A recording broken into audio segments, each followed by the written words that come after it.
If one room in your house always smells damp, if cardboard in storage goes soft, if leather keeps growing mold along the seams, if tools keep spotting with rust for no obvious reason, you may think you have a cleaning problem. You do not. You have water sitting in the air, moving through an enclosed space, landing on cooler surfaces, and quietly damaging things you paid for. A lot of people are paying $12 to $18 for a plastic tub of white crystals to fight that problem, when the material inside is often just a cheap industrial salt that costs about $4 a bag. So this is not really a video about a product, it is about whether you need to keep buying the branded version of a simple moisture system, or whether you can build it yourself, use it where it actually works, and reuse the material again and again. A quick note before we go on. Some visuals in this video are AI assisted to make the process easier to see, but the moisture problem, the chemistry, and the method we're covering are completely real. The smell is not the problem. The smell is the warning. Humidity ruins the spaces people check the least. The basement that never smells fully clean. The closet where coats and boots slowly mildew. The attic that bakes in summer and sweats in winter. The storage room where books warp, paper softens, wood swells, and electronics corrode. Boat, RV, or cabin you leave closed for months, then open to find everything inside smelling like trapped weather. That is moisture doing chemistry. When excess humidity sits in enclosed air, it condenses on cooler surfaces. It feeds mold spores already present. It penetrates wood fibers. It speeds oxidation on metal. It degrades paper, cardboard, leather, fabric, and electronic components over time. The EPA recommends keeping indoor relative humidity between about 30 and 50%. Push above 60%, and mold can begin colonizing surfaces fast, sometimes in as little as 24 to 48 hours. Once that starts, you cannot clean your way out of the real issue. You have to remove moisture from the air. Do you need a powered dehumidifier with a compressor, a fan, a drain, noise, maintenance, and a power bill? Or in some spaces, do you just need the right salt in the right container? The material doing the real work in many disposable moisture tubs is calcium chloride. That is the part worth understanding. Calcium chloride is an inorganic salt sold in pool supply stores, hardware stores, and farm supply outlets. It is also used for road Dyson, food preservation, and soil conditioning. In raw form, it is cheap. In consumer packaging, it becomes a recurring household purchase. Why does it work so well? Because calcium chloride is hygroscopic. It has a strong chemical attraction to water molecules. When dry calcium chloride crystals sit in humid air, the surface of those crystals pulls water vapor out of the air around them and binds it. It keeps doing that until it reaches equilibrium with the moisture, level in the surrounding environment. And in higher humidity, something more dramatic happens. The crystals absorb so much water that they begin to dissolve into the water. They collect it. That process is called deliquescence. Instead of just holding moisture on the surface, the crystals eventually turn themselves into a brine solution. That is why those disposable tubs have a reservoir underneath. The moisture is not just captured. It becomes liquid. This is also where calcium chloride separates itself from silica gel. Silica gel has its place. It is fine in little packets for shoe boxers, drawers, electronics, packaging, and small sealed containers. But under similar humid conditions, silica gel usually absorbs around 10 to 30% of its own weight in water. Calcium chloride can absorb up to roughly 6 times its own weight. That is a different class of tool, especially when the air is genuinely damped. And unlike a mechanical dehumidifier, calcium chloride does not need electricity to start working. No fan and no compressor, no outlet, no moving parts, no noise. You put it in a space, and it works silently as long as there is moisture there for it to pull. Now here is the build. You want calcium chloride in pellet or flake form, not powder. Powder is messy, harder to handle, and easier to spill. Pellet or flake form is cleaner and easier to manage in a passive setup. Then you need a way to keep the solid material separate from the liquid. It will eventually create. The simplest version is a clean plastic colander sitting inside a bowl of similar diameter. Fill the colander with calcium chloride about 2 to 3 inches deep. As the crystals pull moisture from the air and begin dissolving into brine, that liquid drips through into the bowl underneath. The material on top keeps working until it dissolves down as well. When the bowl fills, you empty the liquid. That is the whole setup.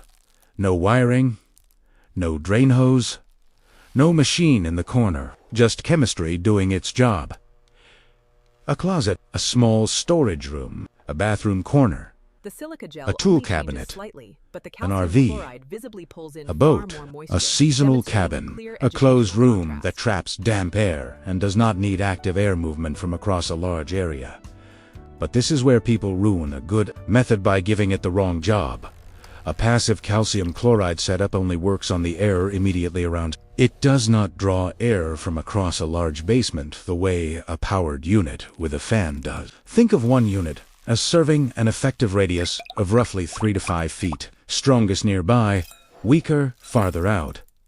So if you are dealing with a larger basement, a long storage area, or a very humid, enclosed structure, one bowl in one corner is not a serious system. You have two honest options. Use multiple units around the perimeter, or use calcium chloride as a supplement to a powered dehumidifier instead of pretending it can replace one. For closets, storage units, boats, RVS, and seasonal properties, this can be a complete solution. On its own, for a large wet basement in a humid climate, it is often part of the solution, not the whole one. When the crystals have fully dissolved and all you see in the bowl is liquid, most people think the material is gone, used up, finished, ready for the trash. It is not. The calcium chloride is still there. It is dissolved in the water it pulled from the air, but chemically it is still calcium chloride. It has not been consumed the way people imagine. It is saturated. That is different. You stop seeing a disposable product. You start seeing a reusable material inside disposable packaging. Because you can regenerate it, here is how. Take the collected brine and pour it into a shallow, oven-safe dish. Glass is ideal. A glass baking dish works well. Then put it in an oven at roughly 300 to 400 degrees Fahrenheit, or about 150 to 200 Celsius. Leave it there for 1 to 3 hours, depending on how much liquid you collected and how shallow the dish is. As the brine heats, the water evaporates and leaves through the oven vent. What remains behind, once the water is gone, is dry calcium chloride again. Let it cool completely. Store it in an airtight container. Refill your colander when you need it. That is the part no disposable moisture brand has any reason to put on the label. Because if the raw material can be dried and reused many times, the expensive branded tub starts looking less like a necessity and more like a business model. Now let's talk about mistakes. Deadly mistake number 1 is using this against the wrong moisture problem. If your basement walls are wet, if water is entering through the foundation, if you had flooding, or if there is active water intrusion, calcium chloride is not your rescue plan. That is a drainage issue, a sealing issue, or a major dehumidification issue. You need capacity, airflow, and sometimes a pump. Passive salt is for removing humidity from enclosed air. It is not for fighting incoming liquid water. Deadly mistake. Number 2 is trying to rush regeneration with too much heat. Do not crank the oven beyond 400 Fahrenheit because you are impatient. Stay in the 300 range.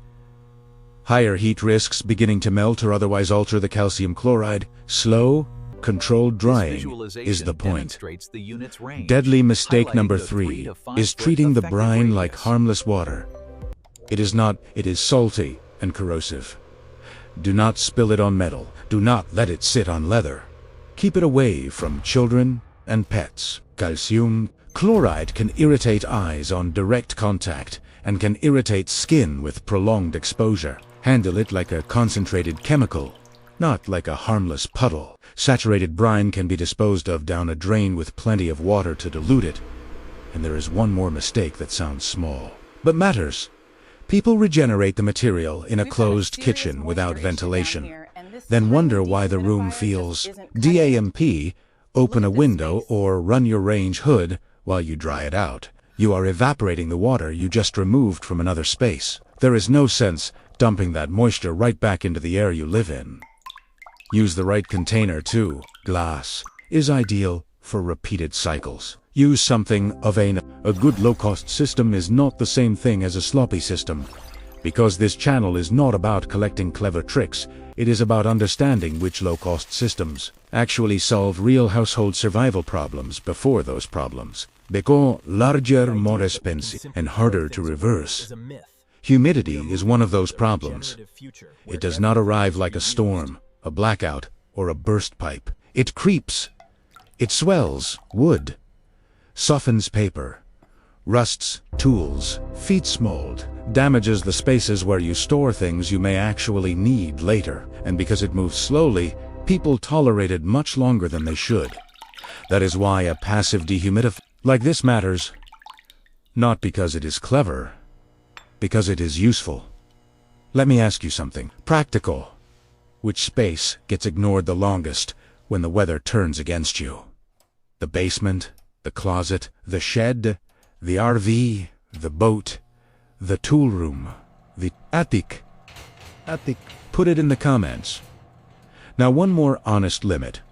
Even though calcium chloride is powerful, it is still passive. It does not circulate air. It does not lower humidity across an entire open floor plan. It does not replace ventilation strategy. It does not fix leaks. It does not reverse a mold colony that has already taken over a room. It works best early, locally, and intelligently.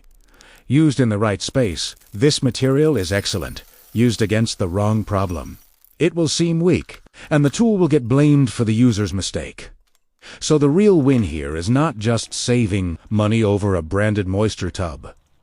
The real win is understanding the mechanism well enough to deploy it where it actually makes sense. A cheap bag of calcium chloride, a colander, a bowl, a little patience, a little honesty about the size of the problem. That is enough to protect a lot of small spaces from slow, expensive damage. And once you know the material can be regenerated, you stop seeing moisture control as another endless consumable. You start seeing it as a manageable household system. Before we close, here is the short recap. 1. The smell is the warning, not the problem. 2. Calcium chloride removes moisture from enclosed air because it is strongly hygroscopic. 3. In high humidity, it outperforms silica gel by a wide margin. 4. A simple colander and bowl setup can protect small, enclosed spaces without electricity. 5. One unit covers only a limited area. So scale, honestly. 6. The dissolved material can be dried in the oven and reused many times. 7. This is for humidity control, not for active leaks, flooding, or wet walls. The chemistry did not change when someone put it in a branded plastic tub. The material did not become disposable just because the packaging tells you to replace it. What changed is whether you understand what is actually inside, what it does, well, and where it fails. Now you do. You know what the crystals are doing. You know why they beat silica gel in real, damp air. You know how to build a setup. You know when one unit is enough and when it is not. You know how to dry the material and It's time to look past the brand it again. And you know the limits that keep this from turning into internet nonsense. Stay close to the channel, because the next mistake people make after controlling humidity is thinking the fight is over, while the surfaces around them are still, feeding the problem right back into the room. That is where a lot of houses quietly lose.